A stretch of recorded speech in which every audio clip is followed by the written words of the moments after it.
India's rising tide of Hindu nationalism is an insult to the legacy of Mahatma Gandhi. That's according to his great-grandson. He says the fire of hate being spread across the nation will eventually be the end of India.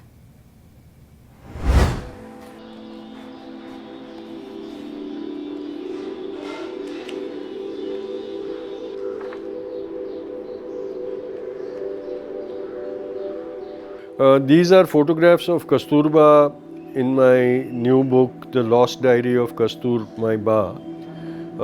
These are photographs from their time in India, and this photograph was taken of that, and that when it was published, a lot of women criticized Ba, and she just laughed them off.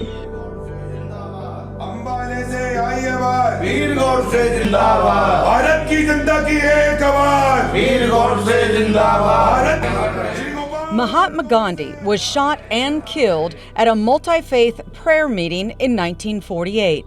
The gunman, NA-THUR-UHM, claimed he was angered by goodwill gestures to the country's minority Muslim community. GODSEY was executed the following year. Author and social activist Tushar Gandhi, a great-grandson of Gandhi, says the pulse of India is now a dire concern under the leadership of Narendra Modi and the BJP party.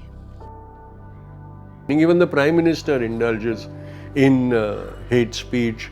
Very clever hate speech, but if you look at it and you understand it, you realize that he is lighting the fire of hate in his speech. And he's been doing that ever since he was the Chief Minister of Gujarat. His success has been built on hate. We must accept that. There is no denying that. In his heart, he also knows what he is doing is lighting a fire that will one day consume India itself. Modi took office in 2014, and Tushar says his government is to blame for undermining the secular and multicultural traditions that his namesake worked to protect. Today, Gandhi's assassin is revered by many Hindu nationalists. Many attempts on his life were made, and they were all, the records show that the same group of fanatics were involved in some way or the other. The same ideology was involved in some way or the other in every failed attempt, right from 1934 onwards till they succeeded in 1948. So they is the right-wing Hindu supremacist forces that today control India, the government, and to a large extent the citizenry of India. A temple dedicated to GODSEY was built near New Delhi in 2015, the year after Modi's election, and activists have campaigned to honor him by renaming an Indian city after him. Today what we see is one group of people, the right-wing extremist Hindu group, which is sitting on the most winnable equation of exploitation, where they have stitched together, just like the British before them, they have stitched together a big enough block of pieces to ensure that they keep remaining in power. GODSEY was a member of the RSS party, a still prominent Hindu far-right group whose members conduct paramilitary drills and prayer meetings.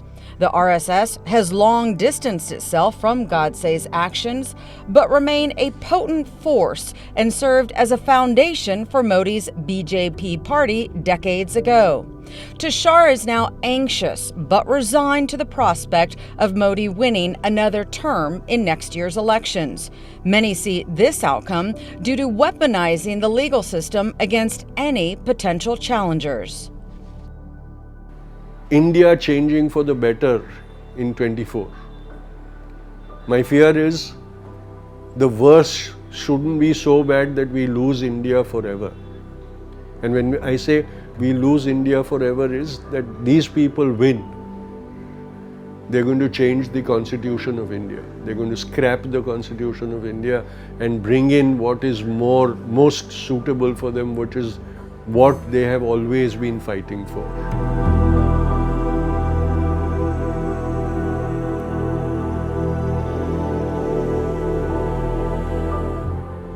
Tushar has written 2 books about Gandhi and regularly talks at public events about the importance of democracy.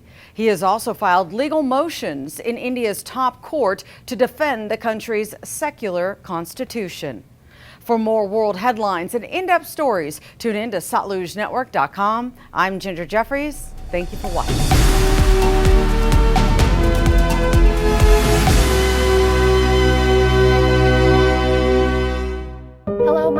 Do you ever wonder what's behind the news? What is it that you are not being told? Going behind the news and finding the truth. Let the truth flow. Satluj Network. Let the truth flow.